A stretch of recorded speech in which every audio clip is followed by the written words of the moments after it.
Well, we've talked in theory of that. There is no specific money set aside. Okay, well then where would that money have come from? That It would be- had to have been budgeted somewhere. What that would do is, we would look at, first of all, that was a theory if we got to that point. Then I would be asked, where would I have to take that money from? We would look at different alternatives to sacrifice other projects, or the other alternative for us is to borrow money. And that's something I'd have to look at and ask the council if they wanted to do. We will be in good shape debt-wise, and the way I've structured this for years, you have some debt capacity that would never affect your need to raise the rate. I want to make that real clear. The capital projects that I've shown you with the sheriff's office and all the capital projects, which I think amounted to 65 million before, in the actual, we have to borrow about 38 million, would never require you to raise the rate. We still have latitude in that number. In fact, that's how we are in the process of looking at with a new courthouse. In other words, you reduce the debt so much, previous councils did, that you have some latitude within the current payment structure.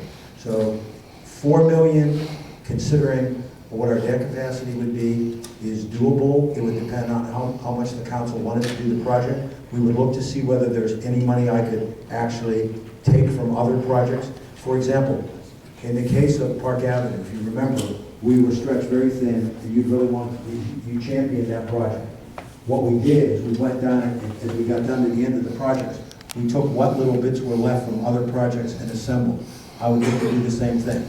I'm not a person who likes to borrow, so we would see whether we could get money from different sources, small amounts here and there, and then what we would do is decide how we would need the remainder. The other issue with that was, we never got a formal ask, and the other thing is, we never knew what we said was the limit we'd ever go to. We never got an ask, and we never knew when. Remember, they never solidified a plan on when they would ask us for it. That was my anticipated response, is that we don't vent money, I'd have to take it from something. Okay, I guess it's the first time that I've heard in open discussion that we would consider debt as an instrument to fund a homeless shelter, but that's another conversation for another day. The other piece to this is off-beach parking.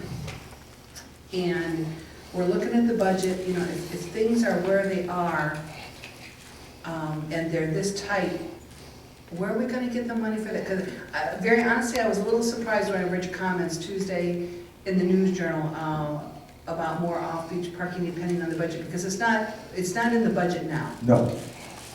If you noticed, I never made a commitment. I said that we would look at the concept, and the only recommendation I made to you was a formal recommendation, which was to take the parcels that we had, and I felt that we would be better served to make sure that you improve those over a quicker period of time. That would be by debt, because the citizens could use them rather than wait for years to develop them.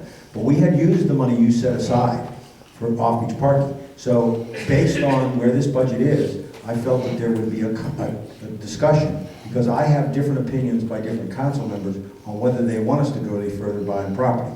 So I thought we would have that discussion, and then once again, I would be asked, where would you get this money from?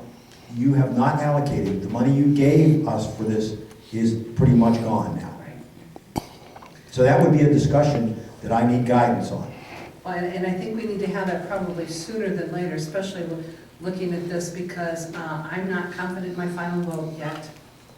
We've had this discussion, but for the sake of going forward and having this conversation, I think we as a council, we really need to have these discussions before we're looking at debt. Indeed, we bought off beach parking and they need to be improved. What we currently have needs to be improved. Correct. I think we're all committed to that. Right. But I think we don't like the work strategic plan. No, we don't, Mr. Daniels. Or going forward, but I think that there's so many projects on the table, and of course we've got economic development, economic incentives. We haven't even really touched that. We need to talk about that too. We've given you basically, it's my understanding, the freedom to move around the area when required to negotiate on behalf of the county, which I think is a very wise move, and I'm not questioning that. I think there's a lot of wisdom there. I will tell you, there was one place that I had hoped that money would be available for such things, either homeless shelter or economic development. Right. I have a lot of faith in Dan. I don't have a lot of faith in the legislature when it comes to this issue. But as the DJJ, we're talking an enormous amount of money. Indeed. And if we had gotten any type of settlement, I think that the council would prioritize that. I could see economic development being one of the things. This is general fund money, so you could use that well. And I felt that potential source, if you wanted to do something with the homeless shelter, whatever, you'd have cash. Remember, it's a large amount of money that we are considering litigating. And that was one of the things I hoped that maybe we could prevail. Well, and I think it's worth, because I'm sure most people listening right now, or at least those in the audience, may not be aware that we had lunch with our legislative delegation today, and our state lobbyist, Mr. Lenhart, facilitated that conversation, and there was a very strong discussion with our current delegation on the DJJ, and I have to say very honestly, I'm not sure that they understood the impact of how this affects Volusia County until they saw us all together with one voice, and it was explained, and you and Mr. Eckert